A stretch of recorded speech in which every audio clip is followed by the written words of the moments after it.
Hey everybody, Objectively Dan here. I'm going to read a verse I think many of us are familiar with. It's from Philippians 4:13, and it says, "I can do all things through Christ who strengthens me." Now, Paul said this while he was expressing his gratitude for the support he received from the Philippian church. And if the verse was true, Paul could have done a lot of things, right? Can we I don't know, end world hunger? Could we cure diseases? There's a lot of things that Christians say maybe can happen and sometimes do happen, at least in the New Testament, but just don't really happen today.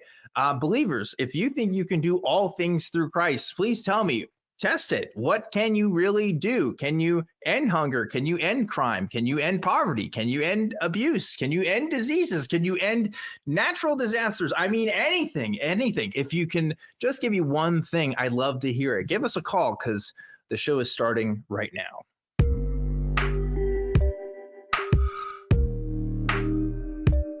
Hello, everybody, and welcome back to Truth Wanted. This is the call-in show that happens every single week, Fridays at 7 p.m. Central Time, where we talk to people about what they believe and why. And if you'd like to call us, you can. It's at 512-991-9242, or you can call through your computer at tiny.cc/calltw at any time in the show.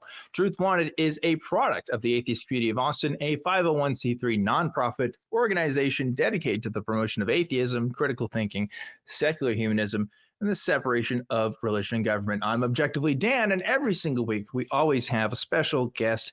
This week is no different. It's Michael Wiseman from the Bible Says What podcast. Michael, what's going on today? Not much, man. Thanks for having me on.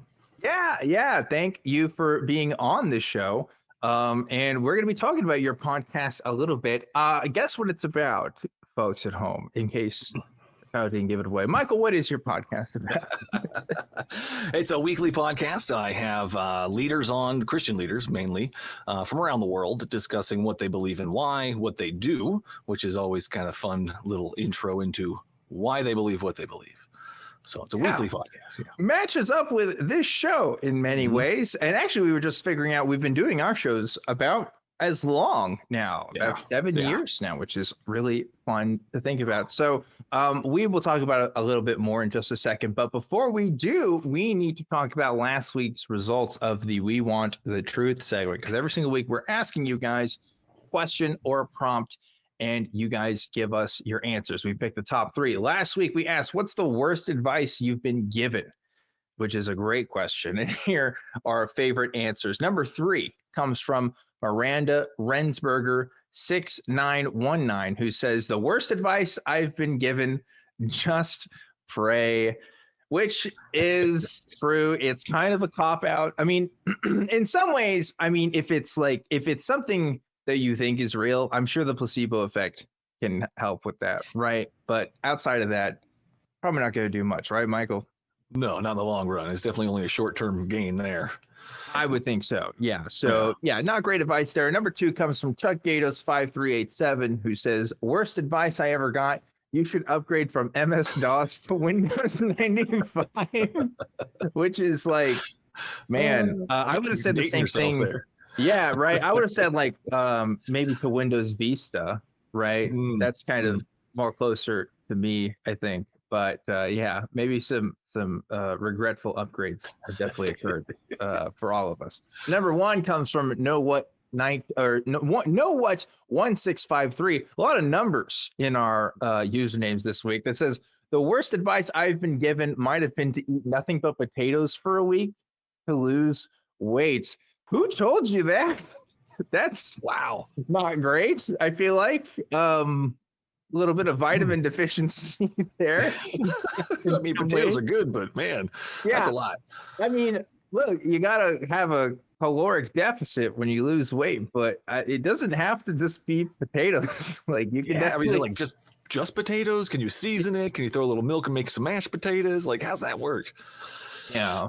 I mean, I'm sure it's worked for somebody, but I wouldn't recommend that for sure. Would not recommend that. So anyway, those were some of you guys' worst advice you've ever been given. The prompt this week is, what's the wildest human discovery? We'll leave it at that. I think it's a great question. And Michael, off the top of your head, what do you think is the wildest human discovery? I'd have to go toilet paper. Toilet paper would be the wildest.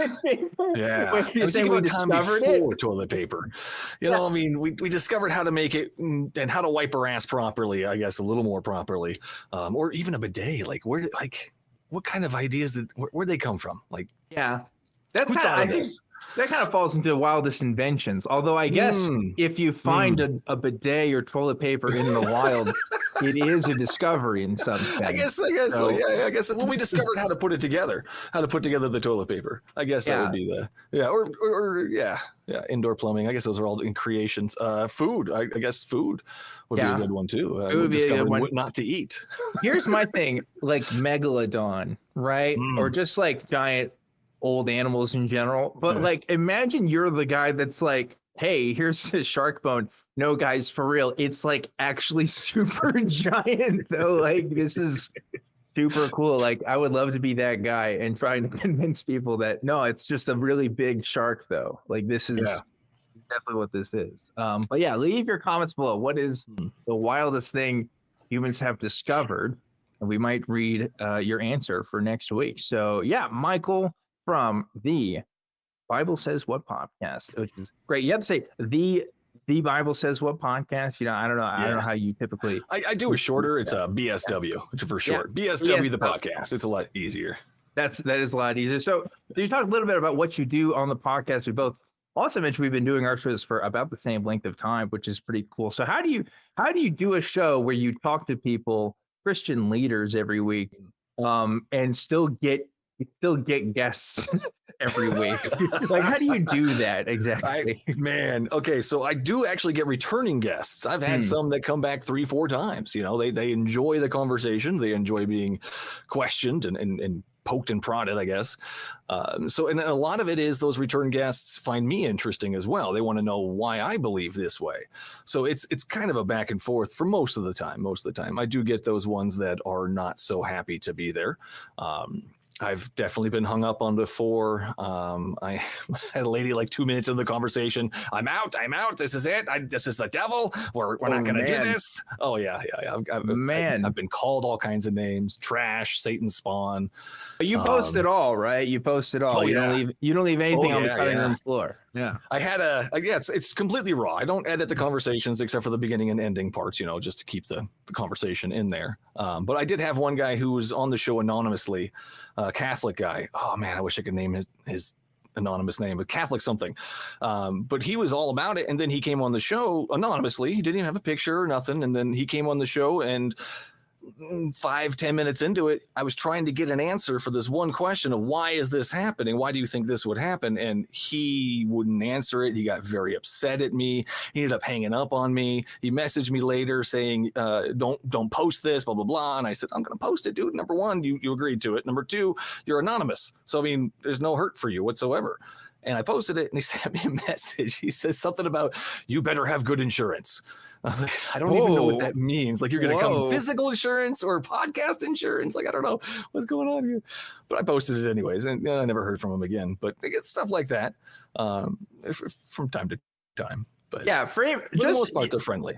FYI, for anybody ever interested in calling the show, you don't have to use your real names. Like, if you're ever worried about people finding, or you could always use a voice changer. I mean, like, as long as we can hear you, right? I mean, I'm okay with that. But yeah, that's pretty wild, having some of those conversations. So like, did it start from just an interest in wanting to have conversations with people and then posting that online? Where did this idea begin?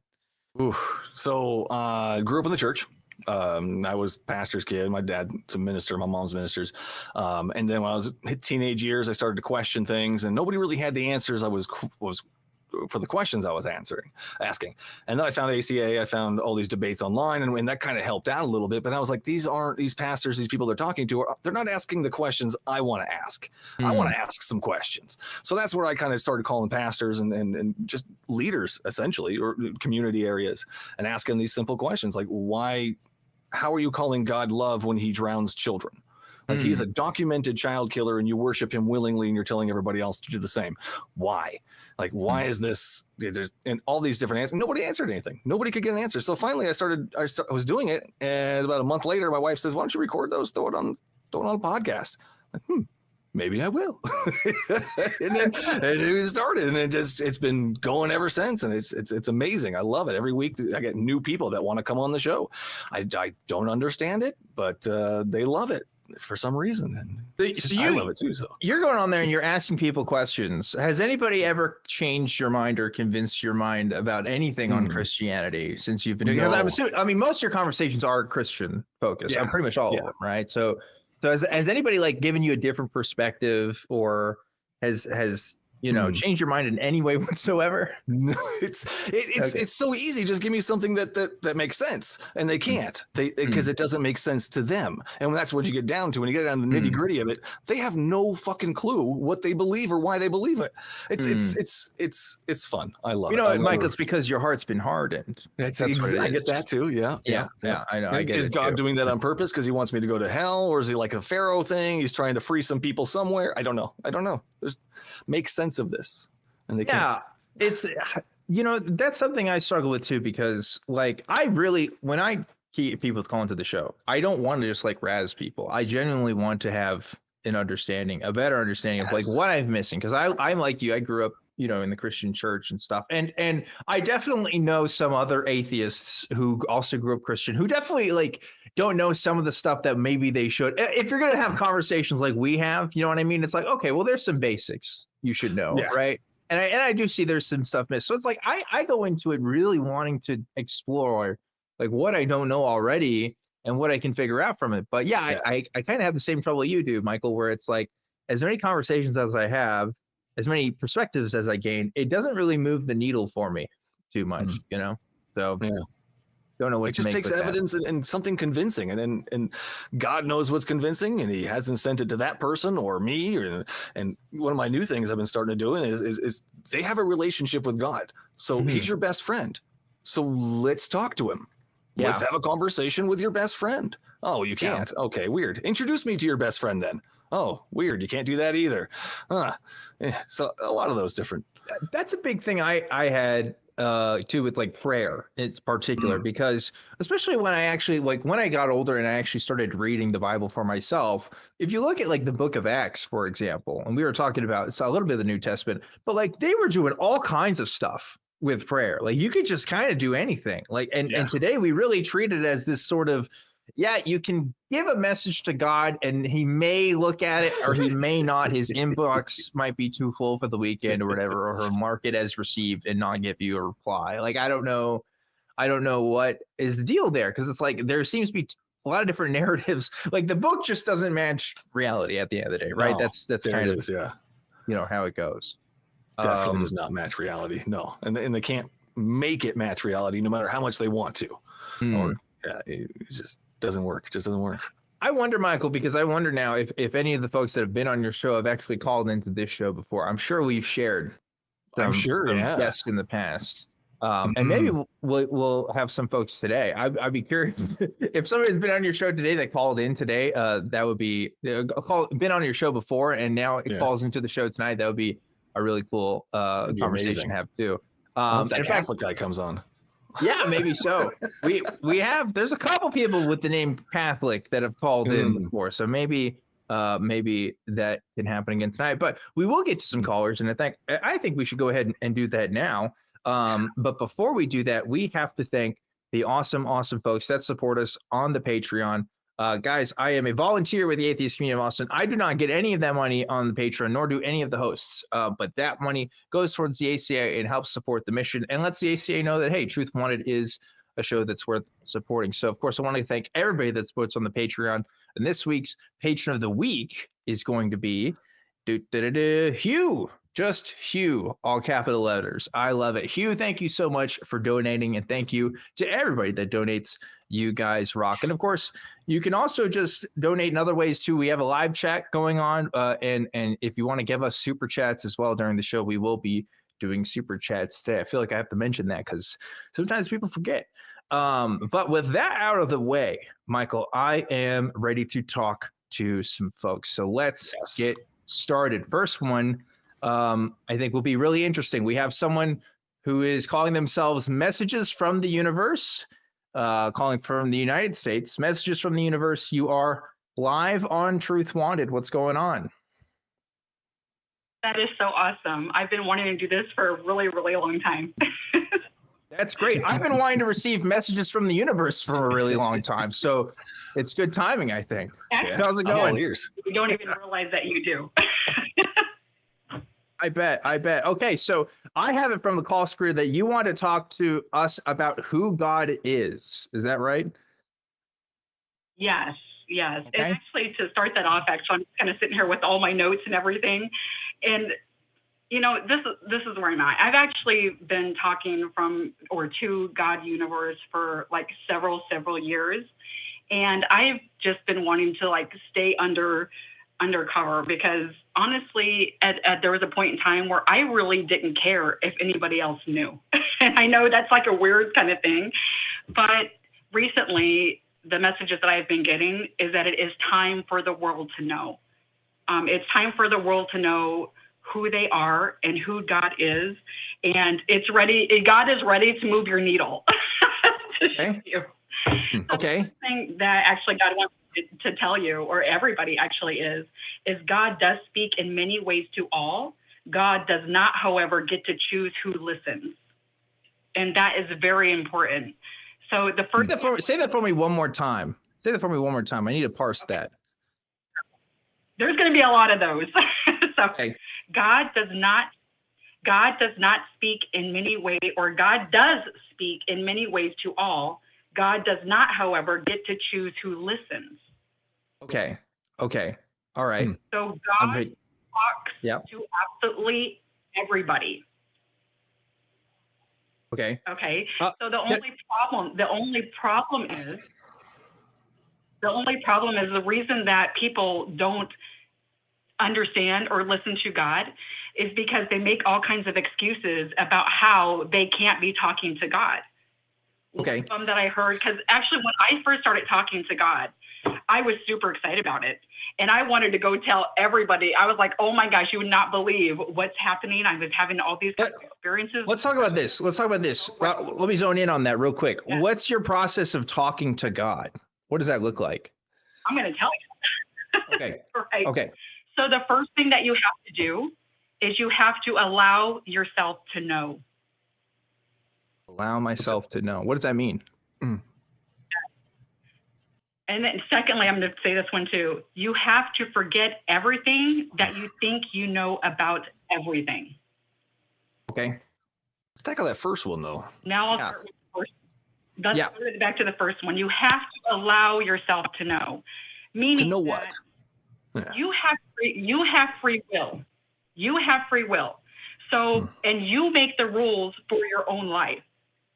So you make the decisions on what messages you get and which ones you want to listen to or which ones you don't want to listen to, because you already make a decision about what you believe. So you have to let go of everything that you think you know about everything. You have to let go of all the beliefs that you have, the belief about who you think God is. Because if you keep telling God who he is, he cannot tell you who he is. Okay. Let me ask you this. Let's say I go through those two steps that you just outlined, and I've successfully completed that. When does the messages from God start appearing? Like, again, like what does that actual process look like? Is it a voice in your head that's talking to you? Is it seeing something and making a connection? Like, can you talk about that part for me? Of course.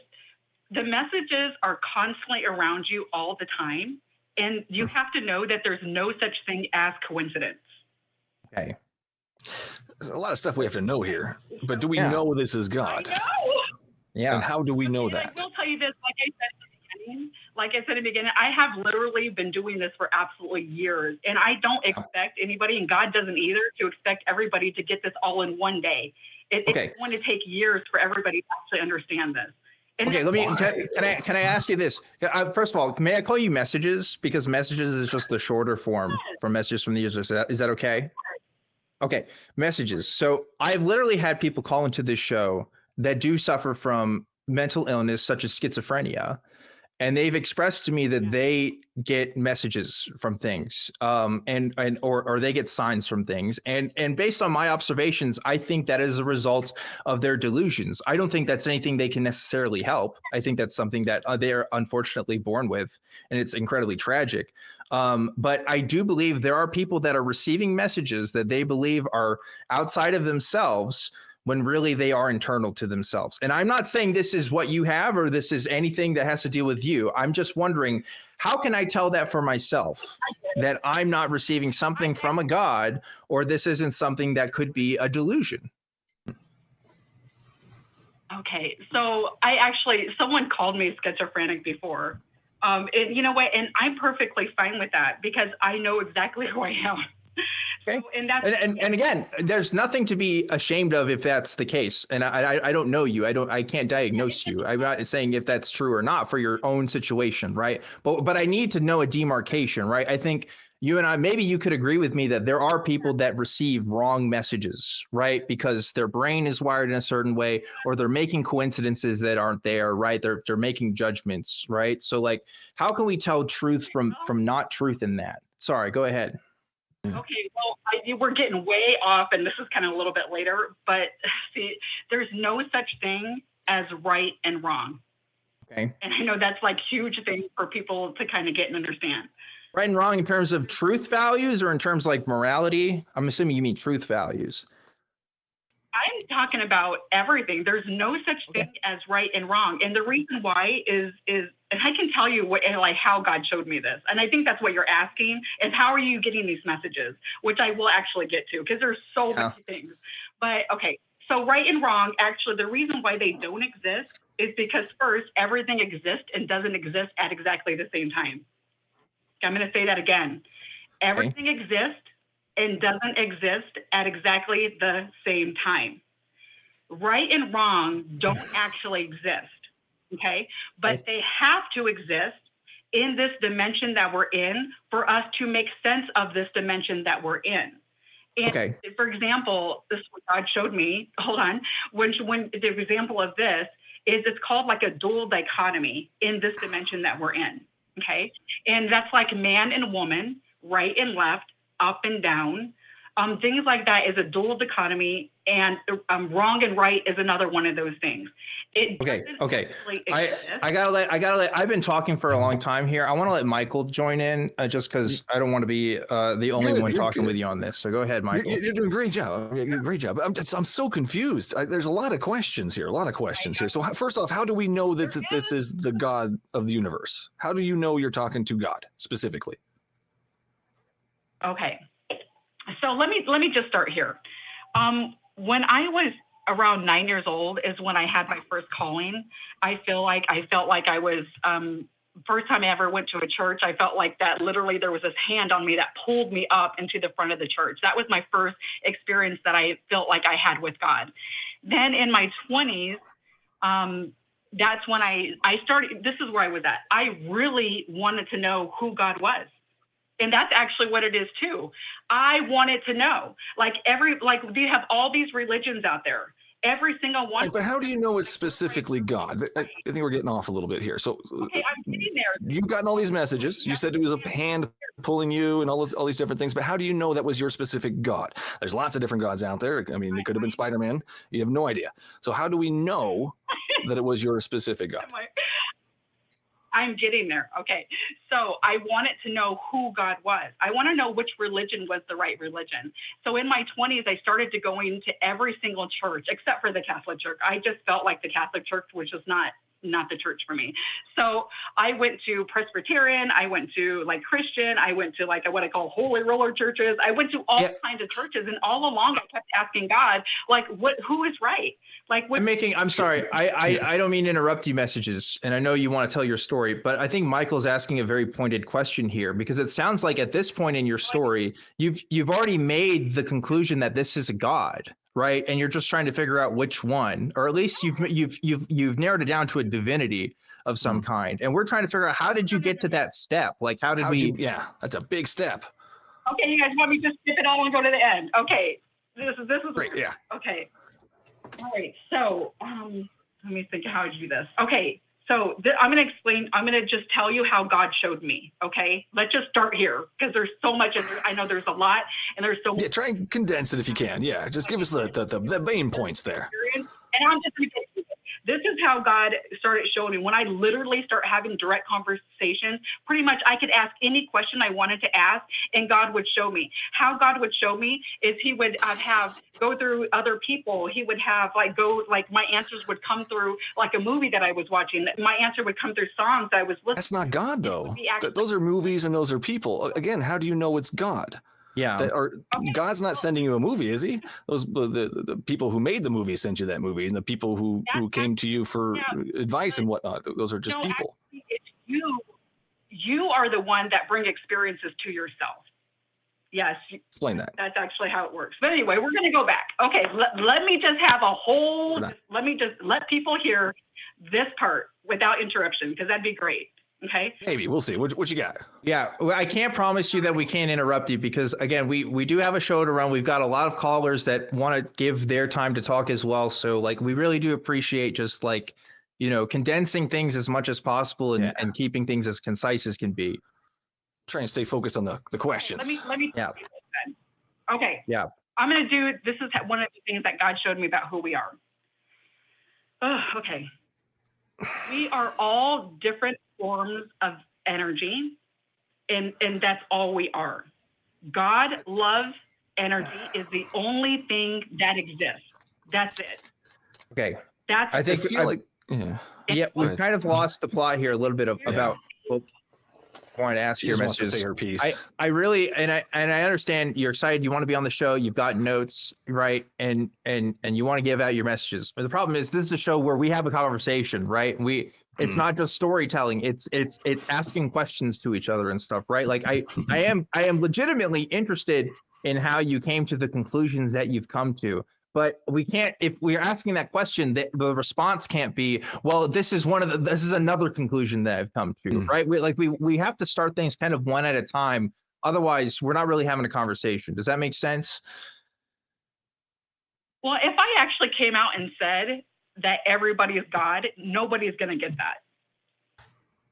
That's fair. But like, we have to know why, right? Let's start with just one thing at a time. And we'll get there, Like, let's start again with the divinity question. You say you're watching a movie and your belief is that God is sending you a message through that movie, or is giving you something to get from that movie. Like, why God in particular? Why can't it just be a movie made by people, for example? And you get something out of it. After I had my spiritual awakening, I had a dream. I don't know what that means either. And after that dream happened, I started having like literally direct conversation with God. I would ask a question, and how God would talk to me is He would talk to me. And actually, it's not just God. Like, I would talk to Jesus, and then I would talk to God, and then I would talk to another form of energy. It's all energy in different forms of the same thing. So let me tell you an experience I had with Jesus. This is how Jesus talked to me. I'm sorry. We don't have time at this point. I'm really sorry. Like, we have to kind of keep a conversation flowing here. And it's a conversation, not story time. Like, okay, you had a dream. What and because of that dream, you became awakened rather to God experiencing, God doing things in your life. Am I summarizing that fairly? I wanted to know who God was, and I allowed myself to know, because I didn't make any assumptions about who God was. And because I didn't do that, God was able to talk to me directly. Yes, I have every answer. I know why we're here. I know who we are, which we are God. We are God experiencing God. We are the creator's creation. Here's a question I have for you. Am I going to be able to do that if I don't have a dream like you had? Because that sounds like something that's out of my control, right? like I said, God talks to everybody, but he doesn't get to choose who listens. Well, he knows who's going to listen, though, or what they're going to listen to, correct? I mean, I have a call-in show. I have not had God call in to talk to me at any point, right? He's trying to. It's like the boats. You know, when you say, Really? "Hey, God, come help me," trying to. and he brings the three. Maybe he doesn't have the number. Right? He's right. The number is messages from the universe, 1111. That's what the number is. No, well, And I got you. insane. I mean, God will talk to other people through other people. You guys understand that. You guys know that. why can't God just talk to us I think you guys get that. in like directly? I don't know. It's a back and forth. Oh, you were talking about, you were just saying before the show, though, is like, God is your friend. Why can't you just talk? Yeah, is he there? Is he your best friend? Can we talk to him? Oh, messages, are you there? Oh, I think we might have lost messages. That's okay. No. I was getting close to the end of that call anyway. When I hear, okay, so I can't evaluate people's mental health, right? I can't diagnose people just from a phone conversation. And so if that's an experience that somebody is having where it might bring up concerns about mental health, it does make a conversation kind of awkward, but I can't judge either way. I have to meet people where they're at. And even if it is somebody who has mental health struggles, that doesn't mean that they can't talk their truth or can't talk about their own life experiences. I think that's, they're still people and they still get to have a place at the table just like everybody else. But I will say, when I hear somebody talking about in the cadence and the way that they describe, it may have just been really excited, right, to talk about it, or it may have been something else. And that makes a conversation like that kind of hard, Michael. I don't know. I really don't have much other to say than that. Did you have any other thoughts on that conversation? Sometimes it's really hard to pinpoint down to get them to answer that question. I have a friend who says like nailing Jell-O to a wall is talking to a Christian. So it's tough sometimes. I mean, I've had plenty of conversations and some go this way and some are great where, they will actually try and answer the question. And my favorite answer of all time that I hear from my guests is, I don't know. That's so honest. Like, thank you, because obviously you don't know the answer to this question because there's no good answer to some of these questions. So I mean, I don't know. I love the I don't knows. And then when they push back and they distract and you got to rail them back in, and let's stay focused. But yeah, it happens. There's just different people. Yeah. Different strokes.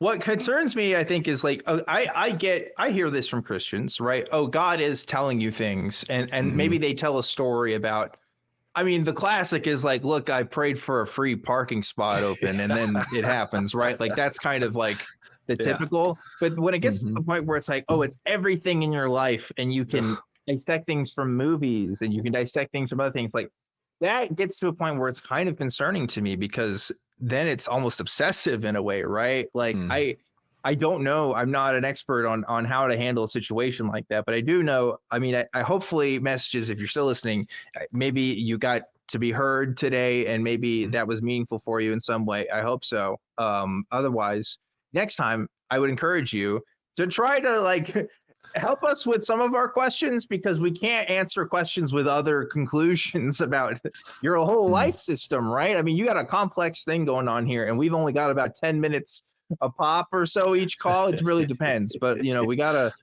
show to run here, unfortunately. But an anyway, interesting way to live too. You go see a theater or go to movies and wonder if God's going to talk to you through the movie instead of, hey, am I going to learn a valuable lesson here? Am I going to see a good movie, or is this going to be like a good story or a good plot? Instead of that, is God going to send me a message through something?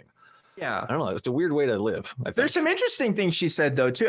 She did say, and it was very brief, but it was like, we kind of have our own interpretations of things, right? Like there's no right or wrong. Like that's a big debate in like postmodern philosophy and stuff, right? Like whether that's a true fact about the world. So like, I don't know, there's definitely some interesting things there, but going back to like a deity is talking to me through these things. It's like, okay, well, I don't think they're talking to me. I've tried to be open, but I've talked to the roof. It doesn't answer. Yeah. Yeah.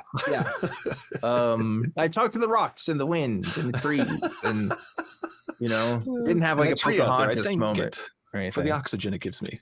Yeah. That's another thing too. Mindfulness, right? And being open to like new situations and experiences, I do think you can get insight from that. I just don't think that's a literal being talking to me. Right. It's when it becomes a little convoluted there. Yeah. Yeah. But anyway, I think we've said what we said about that. Let's go ahead and move on to another caller here. This one we have, it's literally just some guy calling in from Ireland. You are live on Truth Wanted. Welcome to the show. An excellent choice of name. Hello, just some guy. You are live on Truth Wanted. Can you hear us? Oh, that doesn't make Just some guy. Anyways, I know that it says that I want to debate about evolution, but I just want to quickly make a few points about how there's no good and evil under atheism. Nope, I'm sorry, but we only allow whatever you've pre-screened with our call screener to make sure it's appropriate for the show. So if you do have another topic that you're interested in, I'm happy to talk to you about it, but we just have to call again at a different time, and then we can talk about it. Is that okay? Okay. Why do you think evolution disproves God? Well, that's an interesting statement because I don't think evolution necessarily disproves God at all, actually. I'll speak to this first and I'll let Michael chime in. But basically, it really depends on what kind of God you're talking about. When I was a Christian, I believed in evolution. I actually had no problems with it. It actually wasn't until later in my Christianity when I did have problems with placing it all together, right? Because I do think if you take fundamentalist Christianity into account, evolution does seem like a harder puzzle piece to fit, right? But there's millions of Christians that definitely believe in evolution. I don't think that in itself necessarily stops you from believing in God. I think it does stop you from believing in the traditional Christian narrative, though. You really can't believe in Christianity and believe, for example, that there was an Adam on Earth 6,000 years ago, and also evolution as we understand it is also a thing, right? Like that doesn't seem to jive with a lot of what we know about science. But that's my take on it. Michael, what would you say? Yeah, I mean, same. I mean, it's interchangeable with Christians. Some Christians believe it, and you can make the Bible fit to a lot of different things. And I've seen Christians make Genesis fit to evolution, even though Genesis is contradictory and rubbish. But they can do it. So, for me, that is not one of my reasons for non-belief.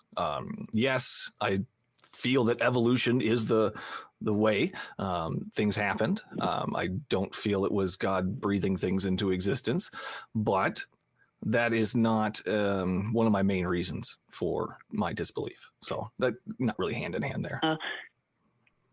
Okay, but under evolution, don't we all have one common ancestor?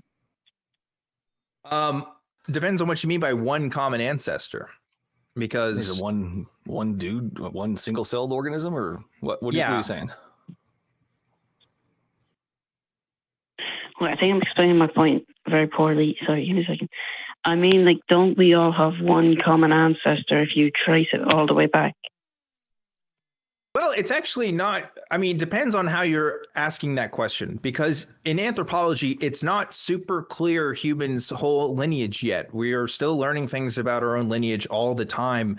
If you look at what is the most recent date for what we consider Homo sapiens to have occurred, that date has been changing like every decade since we've been making it, right? Now we're back to about 200,000 years or so in some circumstances. But again, it also depends, because we have debates about whether other species, right, were intermixed with ours in some ways. And then there's also a problem of classification, right? We can only classify with the fossils that we find, what our time period is in our existence. And again, that gets pushed back.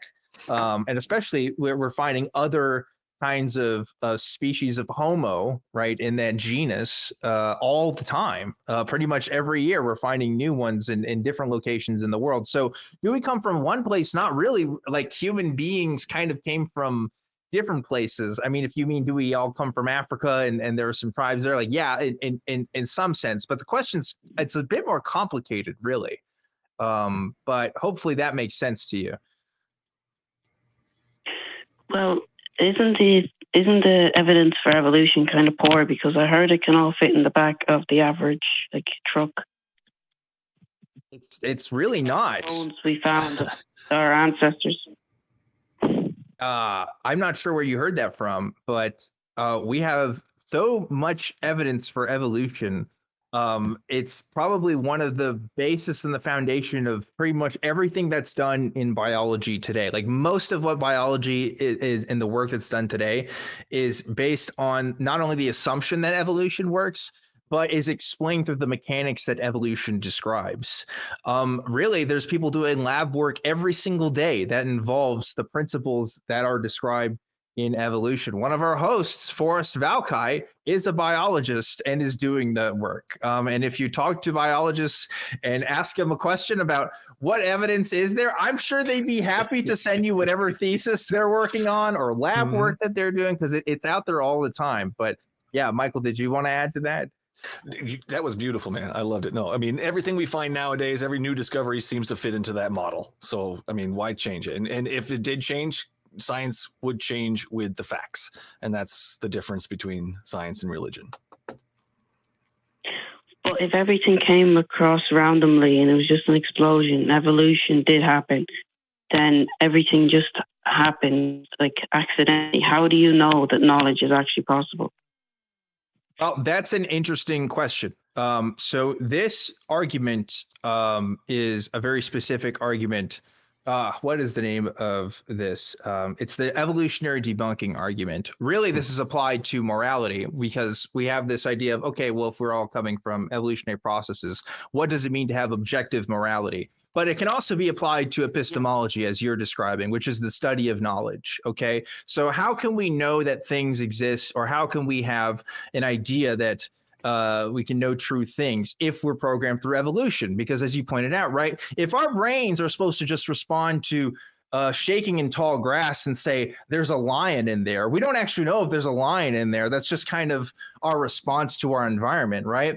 And so to answer this, I would really say our knowledge is mostly a practical construct, if that makes sense. I don't know if we have an objective, true understanding of what reality is. And I'm not even sure if that even exists, but we definitely don't have like omniscient knowledge, right? We don't have perfect knowledge of things. So in that sense, no, we definitely don't, but we can make predictions. We can observe things and make predictions based on the evidence that we have from that phenomenon.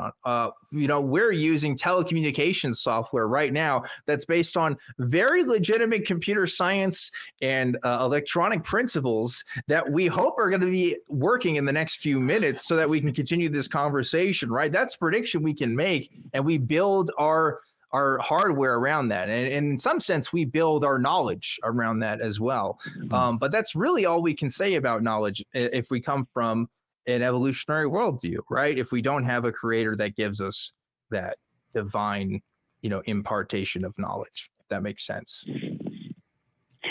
Do you believe in objective morality or no? I don't personally. Michael, do you? Yeah, I'm at the I don't think there is. Yeah. That's where I'm at currently. I could be changed. I could change my mind. I mean, give me some facts. Give me some convincing things. Yeah, 100%. I'm always willing to change my mind. But right now, yeah. Well, the argument is like presupposition. I can't pronounce anything. I mean, like, you always assume things even though there's no evidence, especially when it comes to morality, because we always like feel bad when we hit someone, but there's nothing actually saying that's wrong. There's no God saying that's wrong for sure. That's why I don't believe morality is objective, right? If I did believe morality was objective, I would have a problem. But if anything, that supports morality not being objective. Well, what I mean is, like, if you could kill someone and that would somehow benefit you, like if someone had money with them and you killed them for the money, what would be wrong with that? Are they dead? Yeah.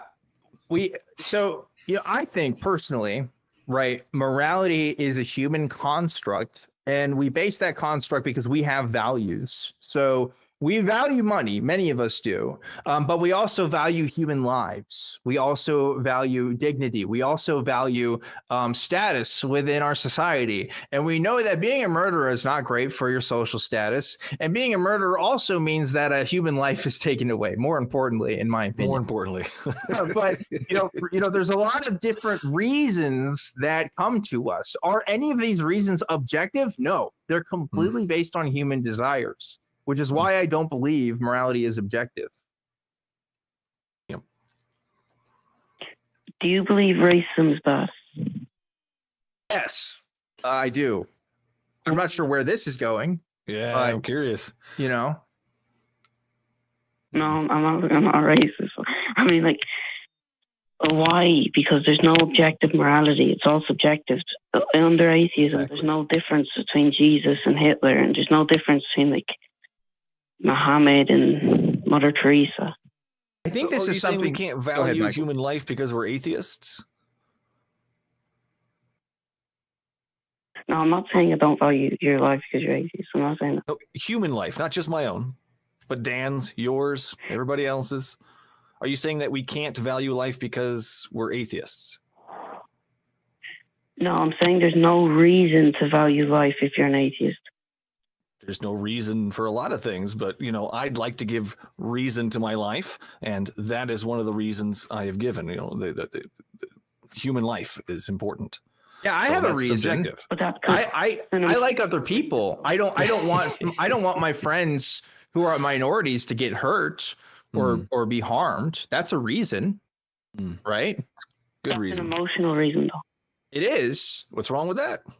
But it's a reason, right? That's different from the claim saying we don't have reasons.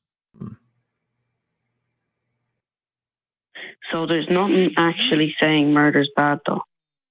I'm saying murder is bad. Like Me too. people are saying, but that's the problem, right? It's always going to come down to people. At the end of the day, right? I think morality is going to be up to us in order for us to make those decisions. And we as human beings have to make a decision of whether we're going to choose to follow through with the values that we have or be completely self-centered. I don't think a God is going to punish us at the end of the day either way. If anything, I think that makes our decisions more impactful because I have to deal with the reality of the situation given and not have to focus on an afterlife that may or may not come to me in some shape or form. Or an invisible angry guy. None of that. Slavery used to be legal, right? But I assume you disagree with that. Slavery is still legal in many places, but yes, I do think the practice of slavery is wrong. Yes. Why, though? There's nothing actually saying it's wrong. It's all... I'm saying it's wrong, though, just some guy. I'm saying it's wrong. Yeah. That's our opinion, and we can back it up with facts that it's harmful. So yeah. And if you value that you want to prevent harm, that will be impactful for you. If you don't, though, if you don't care, it's not going to impact you. And that's just the reality of the world. That's hard to deal with, but that's how it is. Yeah. You believe we should not harm anyone? In general, yeah. Yeah. Harm is bad. Well, but what if someone was going to harm someone else? Then would it be okay to take their life? Say that again. If somebody was going to harm someone else, is it okay to take my own life? What do you mean? Is it okay to take their life? Oh, like in an act of self-defense? No, in an act of defending someone else. Oh, well, I mean, that is self-defense in some ways. It's a kind of defense, I suppose. Yeah, that's a tricky question. Why do you have to kill him, though? Why can't you just restrain him or stop him in another way? Like, why is death the automatic? It's true. If I had the means to not kill somebody in stopping somebody from harming someone, I'm going to choose that, right? Are you vegan, or do you believe it's okay to eat meat? Ooh, here he goes. Here he goes. I am vegan, but not everybody is, unfortunately. I just talked about this on the show. I believe. Yeah. The reason I believe it's okay to eat meat is because I believe we're made in the image of God and animals aren't. Okay. We look like God? How do you know what God looks like? I think it's more of like a spiritual thing. I'm not trying to argue that I'm trying to argue that. So, there's do no you have a cat or a dog? Just some guy? What? Do you have a cat or a dog? Or any animal that you call a pet No. or a friend? No, I'm pretty. Have you ever had one? Do you know somebody with one? Once, yeah. Did you used to have a pet or a dog? What did you have? I had a pet bird, but he only was alive for like 2 weeks. Oh, okay. So you haven't had any close animals in your life, but maybe you know some friends that probably have pets, right? So let's go with that example. Let's say you have a friend in your life that has pets. Would you be okay if I went to that pet and cooked it for my dinner? No, Why? because it's not yours. Like, I believe It's that property. you own the animal. You have to own it. Okay, what if I take a dog off the street and I cook it? No. No, why not? Nobody owns it, right? Well, you don't know if someone owns it or not. Okay, what if I know that nobody owns it? What if I find it as a puppy in like a trash yard and I choose to eat it? Terrible, Dan. Well, actually, I will be honest about one thing. I personally am not vegan, but there's no real reason not to eat dogs, but I still think it's pretty disgusting. Yeah, but Okay, why? but why? Well, I'll be honest, I don't have a reason for that. I just think it's disgusting to eat a dog. Well, that's kind of the thing, right? I think that personally, as a vegan, the line that we've drawn between dogs and the line that we've drawn between cows is kind of arbitrary. We kind of do it because we like the taste of cows. We're not used to the taste of dogs. And in fact, there are places today that raise dogs for the purposes of eating because that is their culture. But I don't do it. My morality doesn't come from, well, it's owned by a person, so that makes it wrong. My understanding comes from animals have a capacity for suffering, and therefore I respect that by withholding my ability to eat them because I don't have to eat them. In the same analogy that we used before, right? If somebody's going to try to kill somebody else and I don't have to kill that person, I'm not going to. I can live without eating animals, so I try not to, right? So that is the reason why I'm vegan. And notice I can do all of this without a god, just some guy. There it is. Right? It is. Yeah. No god involved in this process. There's no. Do you understand that? This is wrong, though. It's all just emotional reasons. Have you heard? It is. Absolutely, because we're emotional beings. Why would you want to make decisions that don't involve your emotions? What if somebody made decisions for you in your life and didn't care about your feelings at all? Well, I mean, like, shouldn't we look at the facts objectively and not put our feelings into it? We should look at I agree. And our feelings are a kind of fact in a way, right? We just like in science, we can make predictions about what happens in the world. We can also make predictions about how people will respond to certain things because they have capacities for feelings quite similar to our own. So in that, we can construct systems of law and systems of morality that make the most sense to us because of our feelings. Our feelings are actually a fact in which we can build our morality. Isn't that interesting? Well, yeah, but it's all just feelings. Like, what if someone didn't feel that way? What if a country didn't feel that way? What if there were a group of people who believed it is okay to blow people up because they said a certain thing or they acted a certain way that you disagreed? And that's where philosophy begins, is figuring out these kinds of questions. I can't give you a complete rundown of what you should exactly do in each and every one of these kinds of situations because nobody can, right? There's all kinds of people that are trying to figure this out. We live today amongst people who identify as sociopaths, psychopaths, right? Who don't have the same capacity for feelings as us. How do we treat them in our society? They can't treat us the same way because they lack a component that we have. It's a moral dilemma that we have to figure out and decide, do we want to be what I would call the better person or not in a lot of these scenarios? But either way, no matter what we figure out, God is not going to be involved in that process because I really don't think Christianity gives the answers to these kinds of questions. If anything, you're just going to be more confused. Yeah. Especially the God of the Bible. Especially the God of the Bible. Especially the God in the Bible. No, we do not get our What do you morality mean from that guy. You're going We to be can, more confused if you follow the God of the Bible. I think you'd be more confused. Yes, if that's what absolutely, you asked. Yeah. Why? because he's contradictory in his words. He says he's loving, but he still tells you to stone people. He drowns the whole world. He's a documented child killer. Pick one. I've actually been waiting for you to say that. I actually can explain a lot of that because I've looked into a lot of that. You can explain he's a documented child killer. What do you mean he's a documented child killer? There's a book. It's got his name in it. It says he did some things. It's documented. That means For example, killed kids. The book of Exodus in Moses, when Pharaoh's heart was hardened, 10 plagues were given upon Egypt, one of which was the killing of every firstborn in Egypt. Mm-hmm. Yeah, Do you think there were no kids? because the Pharaoh refused to let people Not a good who were reason. created in the image of God go. There could That's be not a a good reason to because. kill There kids, could be man. a because. He's still a child killer, right? Still kills children. Whether it was a good reason or not, which, by the way, I don't think there is a good reason, it's still a fact he kills children, right? Hmm. Well, there's nothing actually wrong with that under atheism. I think it's wrong, but why do you think it's wrong? Why? We established that. We all talked about Yeah. that. We talked about this. Go ahead, Mike. So you find killing children is bad, It's wrong. but not when God does it. Is that where I'm at? Do you believe it's wrong because society says it's wrong? I believe it's wrong because I have feelings and emotions and empathy and common sense. So God doesn't seem to have a problem with it.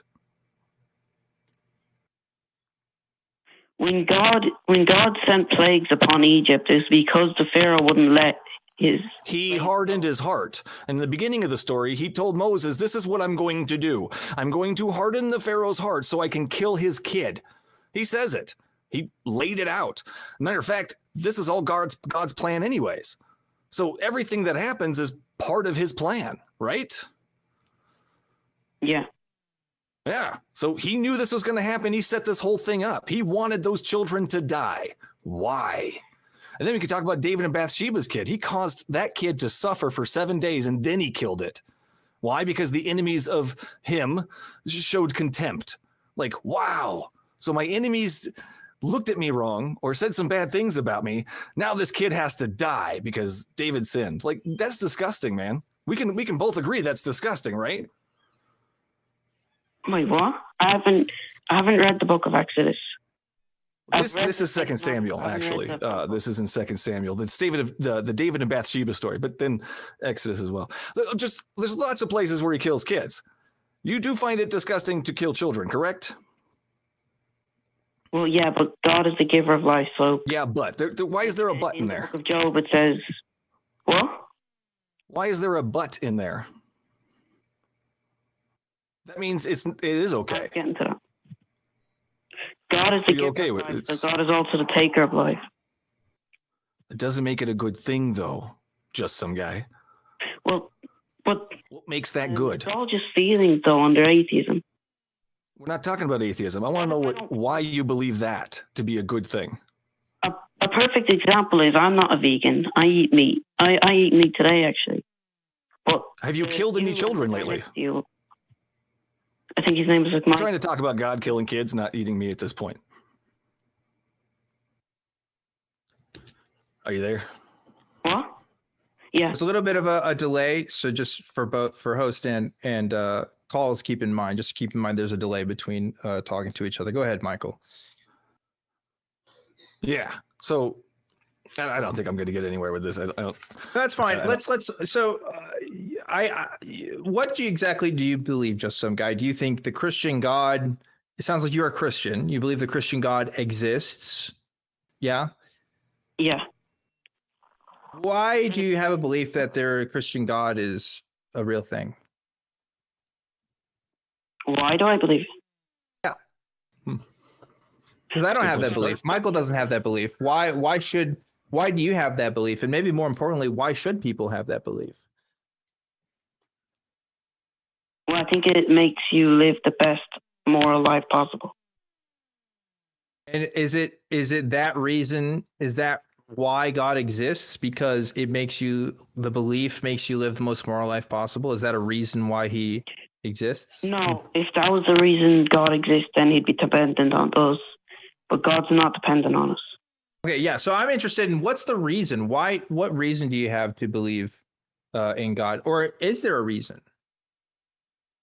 Yeah, there are. Okay. What reasons do you have to believe in God? Well, one of them is, doesn't atheism lead to nihilism when you think about it? So That doesn't mean that God is real, Yeah. right? I could say, what if, imagine if I was a Muslim, right? Just some guy, or imagine I was someone from a tribal, community. And I said to you that my God of the tribe was real. And you asked me, what reason do I have for that? And my response is, well, if you don't believe it, you just turn to nihilism, right? A lack of belief in my God turns to nihilism. Would you find that convincing? No. Why wouldn't you find it convincing? Sorry, that was one of my reasons, but Okay. I shouldn't have started with that. I'm sorry. It's okay. Go ahead. Let's start with something that's convincing to you. Would you agree that most of history is based on eyewitness testimony? Most of history. I mean, it has to be testimony of somebody, I guess, at some point. So Got to see it. Got to witness it. Yes. Yeah. Recorded history, anyway. Bible that's based on eyewitness testimony. How do you know that? Not all of it. No. That's a statement, man. How do you know they're not stories? How do you know these are not just old stories being retold in different ways? There's a lot of proof for the crucifixion. There's a lot of proof that people died on crosses, but let's review. I just want to review at this point. So you believe in God because there's proof of the Bible being eyewitness testimony, particularly to the crucifixion. Is that it? Yeah, and the resurrection. And the resurrection. Resurrection. Could it be possible that a God exists and the Bible could also be true in some ways, right? Or maybe could it be possible, rather, that a God doesn't exist and the Bible be true in some ways, right? Yeah, I guess it's possible. Right. Here's what I mean by this, if I'm not being clear, because I understand that might be a bit confusing. It could be that the witnesses may have really believed that they witnessed the Holy Spirit or witnessed Jesus or witnessed the resurrection, but they could have been mistaken, right? That's a possibility, right? I'm not saying that's what the case is, but that could be possible, right? Well, what about John? John spent most of his life killing Christians and murdering them, but then he had a vision from Christ. So I think you mean the Apostle Paul. Yeah. Paul. I think you're referring to the Apostle Paul. And again, I could give you examples of people who have lived villainous lives, right? And who have done terrible things and have converted to Islam, right? I'm sure I could find some examples for you in the world. I don't think that'd be too hard. Would that make Islam more convincing to you? No, because I don't believe in Islam. Well, I don't believe in Christianity, right? So somebody saying, wow, I was a terrible person, but then I became a Christian, that doesn't make Christianity more real to me either, right? Yeah, I was a terrible Christian, and now I'm a great atheist. There you go. Yeah, I didn't think highly of people. I judged them a lot when I was a Christian, and now I'm more of an atheist. And guess what? Humanism comes into play. I start to care more instead of just some eternal soul trying to save, the actual person instead of their invisible soul. Yeah. Big difference. Did you say you think atheism is immoral? Is that what you said? No, I said I believe Islam is immoral. You believe Islam is immoral. Okay. Yeah. Okay. Why? Sorry. Oh, no. I'm definitely going to be kicked off the internet for this. Why do you think Islam is immoral? Because you can church this up if you want. Muhammad, when he was 57, married 9-year-old Aisha. Okay. God slaughtered children. Yeah. So they're both bad. Yeah. Congrats. We can there are several stories in the Bible of men having sex with underaged people. You know, Muhammad would not be the first to do that. What about Lot and his daughters? Yeah. Yeesh. He's a righteous man according to God. Because the Bible records, just because the Bible says something doesn't mean it supports it. Okay. But it does kind of, because it does say that Lot was a righteous man. Yeah. Right. It doesn't actually condone that in any way. It doesn't say, hey, you shouldn't have done that with his daughters. No, it says, hey, he was a great guy. Yeah, so there's an issue there. Wait, where is this? Where is this in the Bible? This is in the book of Genesis. 19, I think. I can't remember off the top of my head, but somewhere around that area. That's some research for a later time, but I encourage you to read that story, and please don't watch videos about it. Don't watch. I mean, you can afterwards, I guess, but read my video. Read the text for yourself. Read the text for yourself and make your own conclusions about it. We've had this call for a really long time. Just some guy. Story where? Sorry, go ahead. Sorry, what? What were you asking? You mean the story where they saw him lying there naked and they raped him? Where they got him drunk. Yes, that story where they got him drunk and his daughters. They were the context is they are escaping. Right, Sodom and Gomorrah is under fire, and they're hiding away, and the daughters get their father drunk and have sex with him to populate the earth. They thought populate the earth. Anything wrong though? That's them. Oh, you're telling me for real that Lot was just too drunk to know that was his daughter in the cave with him? I don't buy it. I'm sorry, I ain't gonna believe it, man. Anybody tells me they're too drunk, I just you know what you're doing. No way he didn't recognize his own daughters. Just some guy. Yeah. Just some guy. We do gotta let you go here, okay? Because we've been having this conversation for a long time. I've given you a lot of extra time because you've had a lot of questions, and I appreciate you asking us questions. We try to give you some honest answers. What I hope the takeaway from this is that you don't use the excuse that atheists don't have morality anymore, if anything. Please. If that's my one takeaway. You can say maybe I disagree with their sense of morality. Maybe you don't think our sense of morality is right. Maybe you don't think the foundation of it is correct. But please don't ever say we don't have a sense of morality in any sense, because we do. Yes, it is based on human emotions many times. Sometimes some of us try to not or minimize human emotions, but regardless of the fact, it is in our interests, right? So yeah, we do care about that, but whether it's better or not than Christianity's morality, that's up for you to decide. I can't make that decision for you, right? Anyway, you go live. We're live every week, 7 p.m. Central Time in America. Yeah. On Fridays. Okay.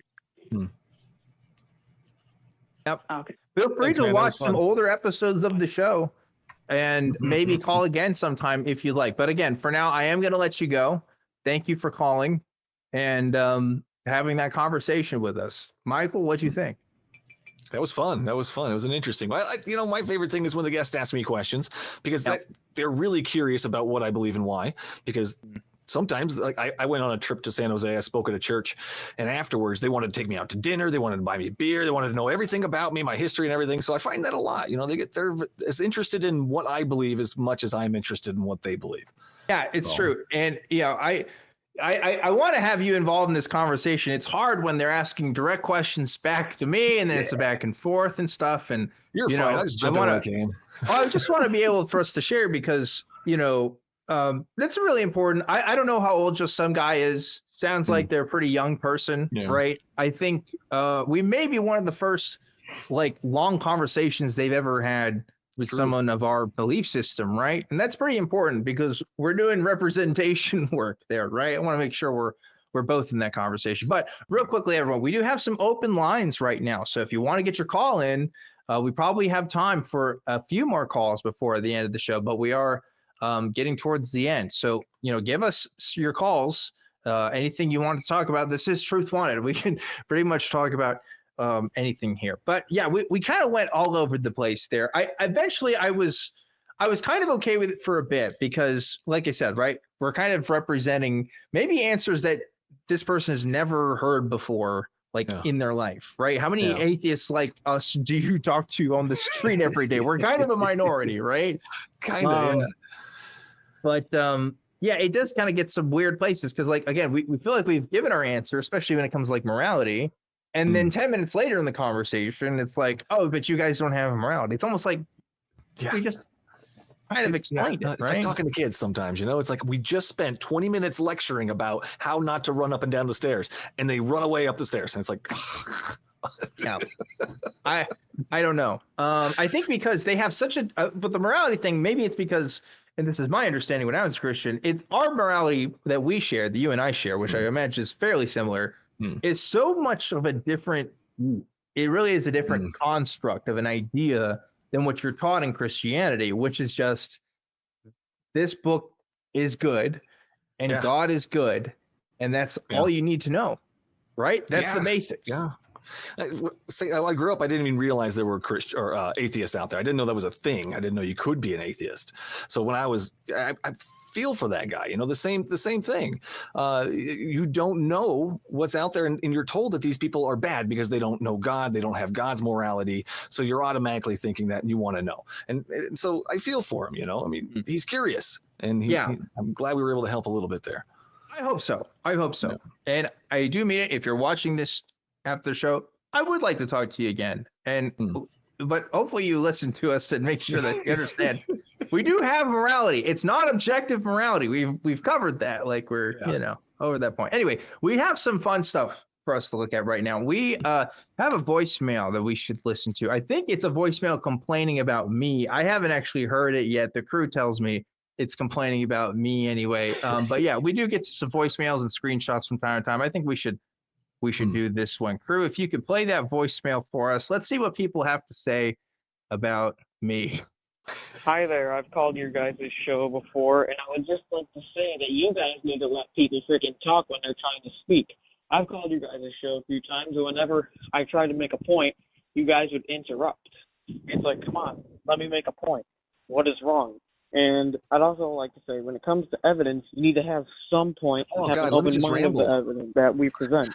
Because we all have our own biases and beliefs, which can affect the way that we interpret evidences, or can affect the way, the things that we are seeing, the evidence that we are interpreting. And now he gets to talk. I'd also like to say, no, you cannot change your gender. You might think that I'm just an angry Christian conservative or Christian nationalist or whatever you want to freaking call me, but I don't really care. Yeah. Because you can live in your fantasy world and say that you're something that you're not. Oh, we live in the fantasy world. Yep. You can't change your chromosomes. You can't change who you really are. Damn. And no, Jesus probably would not say so negative. In fact, Jesus would not say frick like I am. Shame. I'm irritated, though, because I wish you guys would be more open-minded, would let people talk, that would understand the science behind you can't change your own gender. You can't change who you are. You can't change your DNA. And you can't change your chromosomes. And also, God does exist because truth does not change based on belief or against whatever. It's truth. It's not agnostics. We can't know the truth. If you can't know the truth, that doesn't make any sense. That was a long one. That was good. That was great. Oh man, that went for a while there. I hope he calls in. Listen, so we can just talk over him the whole time. I'm going to say this to my credit, at least, and to the other hosts of this show's credit. There are a lot of call-in shows on the internet, specifically around the topics we discuss.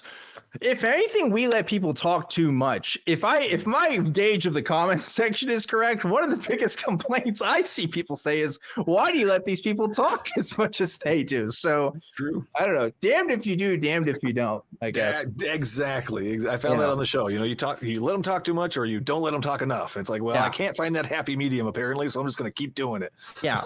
I try my best. I really do. But the thing is too, if you're talking about trans people and saying, gosh, I really wish people were being open-minded about things, about opinion that trans people aren't legitimate, like, oh gosh.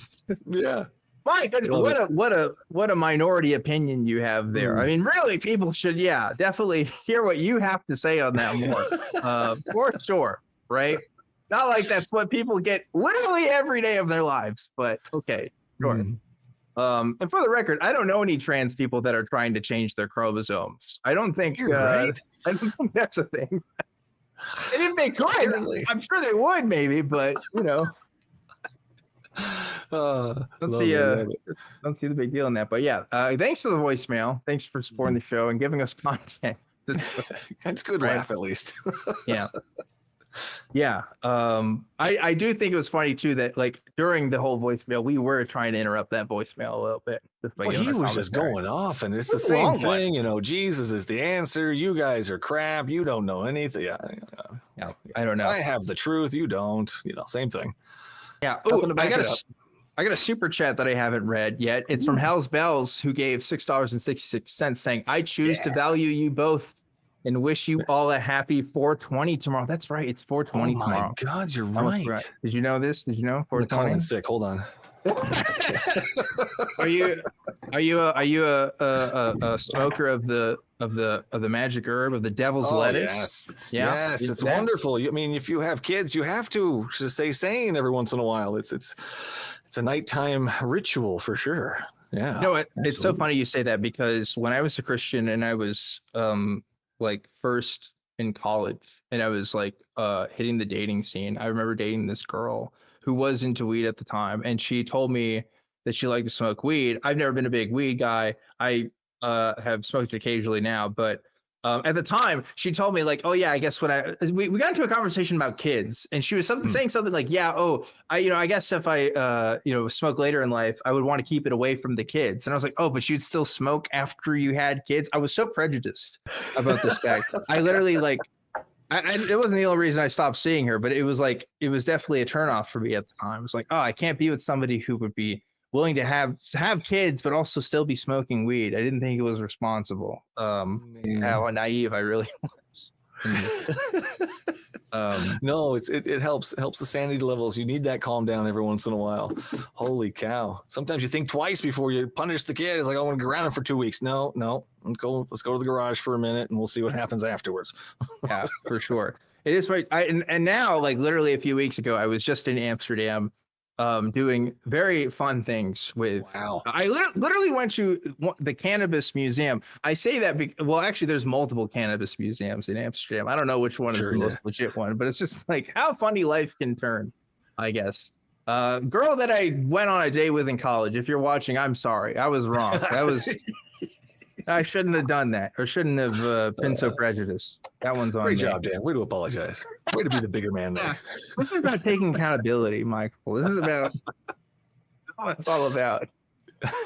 Okay, I think we have another caller here. We got Philo-Sophistry from the USA. Philo-Sophistry, you guys are great with the names tonight. You're live on Truth Wanted. What's going on? Yeah, I just wanted to call in and say that I believe that society has flourished in spite of religion. Okay. Yeah, interesting claim. Why do you think that's the case? Well, I think that's the case because it seems to me like religion causes a lot of division amongst people groups. And because of that, a lot of wars have been fought. There's been a lot of fighting and stuff like that. And I think that religion is probably responsible for more slaughter, killing, and torture than it has than it would be responsible for healing. So interesting. Okay. Some claims from some folks who like to say things like, well, without Christians, you wouldn't have hospitals, except history tells us that hospitals were around, like in Sri Lanka, before they were around in the Roman Empire. So that tells me that hospitals are despite religion, not because of it. Yeah, or I agree with you there. Organized like care communities like probably exist in some form or another, regardless of the religious system, and definitely even without it, for sure. I've been told that exact argument before too. That's so funny you said that. Yeah, we wouldn't have hospitals if it wasn't for Jesus. Yeah, I think we're broadly in I've been told that recently.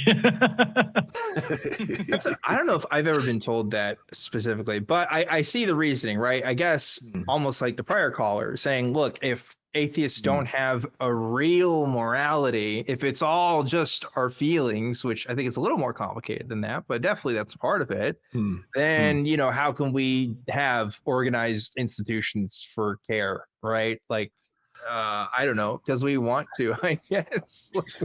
It's funny too, because isn't their whole belief based off feelings anyways? It's just they feel this thing, they feel that thing, and there's a lot of reasons there. Philo-Sophistry, what were you saying there? Oh, I said, yeah, like, why isn't empathy good enough? Like, oh man, I just watched you fall from that tree and now your leg's a funny angle. Are you okay? You know, like why isn't that good enough of a reason to want to help somebody? Yeah. Well, even empathy, I mean, like, you can still, again, there's a rule of law for a reason, right? Like, we do try to separate that in our society somewhat. Like, I want a judge to be able to make decisions based on what's precedent in the law and not just, well, I kind of just don't like this guy. You know what I mean? Like, that is a more fair system in a way. Right. Yeah. Yeah, I agree. Do you have any reason, any way that you would disagree? Do you feel that that religion has caused improvements in society at all? If I were to put my devil's advocate hat on, I guess the best argument that I could make is religion provides a sense of community and a sense of identity for people, which both and security, both which can be positive influences in somebody's life. If I knew of, the stereotype, right, is like some grandmother who, goes to a church and the people in their church are their best friends, and they get a lot of their mental health care from talking to the folks around them and people who pray for them and really feels like that they're doing something in their lives. You know, they're impacting that person in a very positive way. Unfortunately, the basis of that, I think, is, not real, but that doesn't negate the fact that that person's health can benefit from being in a community like that. So yeah, there's definitely benefits to be had. It's more of a question of, does it outweigh the costs? And like, broadly speaking, no. Like, I just don't think that's the case. If I had to choose whether somebody were to believe in a delusion or not, I'm going to say not, like pretty much almost all the time. If that grandmother in that example could get access to those same kinds of care and needs in a secular way, I would choose that every time. The problem is, I can't just say, hey, grandma, stop going to church and go hang out somewhere else. Like, that's just not a good way to leave that, right? Sure. Yeah. Okay. If I were to put my devil's advocate hat on, I would say that I think that that religions becoming popular allowed also some consolidation of communities. And so it may have, and this is not a confirmed thing, but it may have helped a society scale. Yeah. So that like intra-societal conflict was reduced, potentially. I don't know that for sure, but like in my head, that kind of like makes sense, Would you disagree with that?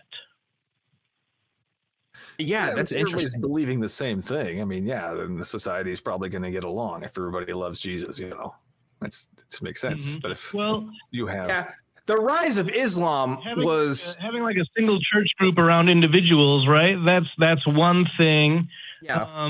But being able to go, like, for instance, from Greece over to Italy and know that they roughly believe the same thing, that's a different type of scaling to me. Maybe it's not to you, but that is to me. Yeah, I think it's just like a wider organization and implementation of rules. Like, I was going to make the point that like Islam is quite notorious for its conquests in its early years, and apologists have made the sometimes correct assertion that, look, under these states and societies that Islam ruled under, there are benefits that were to be had. Yeah, I'm sure there were benefits to be had under the Nazi regime maybe as well. I don't want Nazis ruling over me. You know what I mean? Like, yeah, we can point at some good stuff maybe along the way that comes with it, but is the overall process a good thing? That's really what I land my hat on at the end of the day. And I have to say, no, I think, we probably all agree with this here, but like, yeah, religious institutions are not a good way for one governing society, and implementing policies in ways that are going to healthily affect everyone, because there's always going to be folks like us that aren't going to believe, Sure. and we have to be in society as well. So here you go, my take. Fair. Michael, I don't know if I cut you off. If I did, I do apologize. No, you're good. You're good. No, it just brings you back to I do talk to a lot of guests who have lost loved ones, and their religion for them is that coping, that crutch. But I mean, it's tough because when you take away that crutch, they have to deal with the reality of the loss, because to them, they're just going to see their kid or their grandma or their mom or somewhere else. But in reality, there's no heaven, there's no afterwards. So I don't know. Are they able to really heal properly? Are they able to get past that? Because they're stuck in, I'm going to see them again, Ville. So Yeah. Is it beneficial, or is it really just harming them in the long run? Is it just a short-term game or what? I don't know. I'm not a psychologist or a psychiatrist or a doctor or anything. So I leave that for the smarter people. Yeah, I think that's fair. Yeah. Philo-Sophistry, I'm going to let you, I don't normally do this, but I'll let you have the last word here. Is there anything you want to say before I let you go? There is nothing that I want to say other than thank you for taking my call, and I hope you gentlemen have a wonderful night and weekend. Thank you. Thank you so much. Yeah, that was an interesting conversation there. I think this harkens back to conversations I've had, particularly with Christians, who say, well, look, even if this stuff isn't true, what is the harm in believing in it, right? What's the harm in just letting people have their fantasies? And like, again, I'm not saying, I've never held the position, look, we have to immediately deconvert people to atheism right now because it's going to be so much better for their lives. No, deconstructing from your religion is a tough process if you're really into it, right? There's definitely some bumps along the way. But if we're talking about the end goal here, right? If I have kids, they're not going to be religious. I'm going to let them avoid those road bumps that I had to have, and just give it to them straight from the beginning. And I would hope they would have a healthier outcome. At least all of my atheist friends that have kids seem to have pretty good outcomes, at least in that department, right? I don't know, Michael, you actually have kids, so you tell me. Let's not talk about kids. Kids are difficult, and Right. I don't want to talk about kids. But I love my kids, but I wouldn't drown them. That's the difference. That's my love versus God's love. So yeah, that's a good point there. I know we have at least a couple of calls in the queue. Sorry, we're kind of towards the end of the show, but you can join us in the Discord. That's going to be happening in just a bit here. We do have a fan-run Discord server that Michael is generously donating some of his time in right after this show. So come join us in just a second, and we will answer some questions in there. But for now, I want to say thank you, Michael, for being on the show with us today. If people want to find your stuff, where should they go? Oh man, thebiblesaySwhat.com is where most of my stuff can be found. All the links are there. Any of the social medias, YouTube, TikTok, any of those things, just search Michael Wiseman. I'll eventually find me there.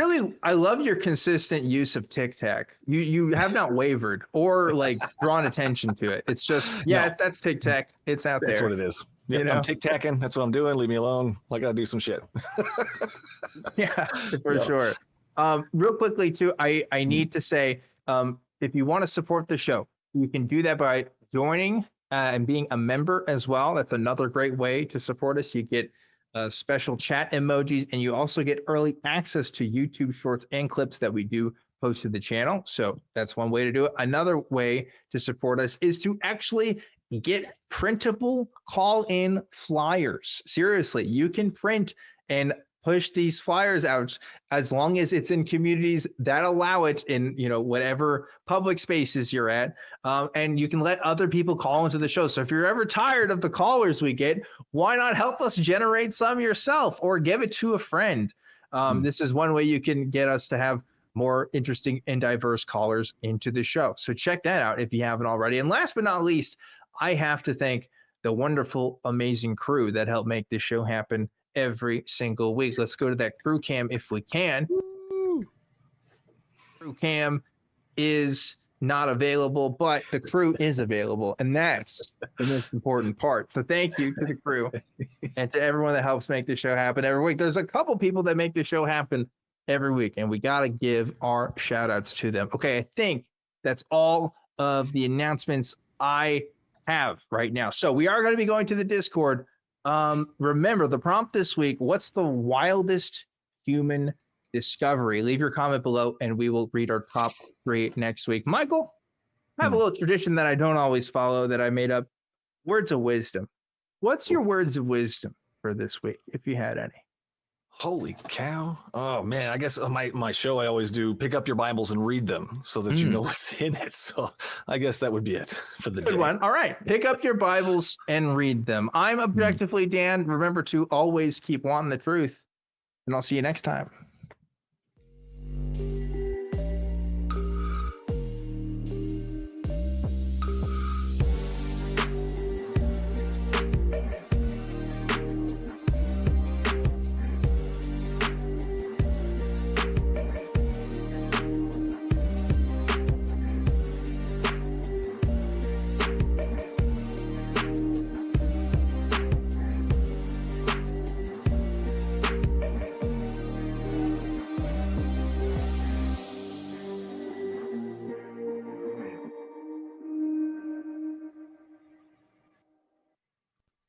Watch the non-profits and join the hosts in the live chat. Visit tiny.cc/ytnp.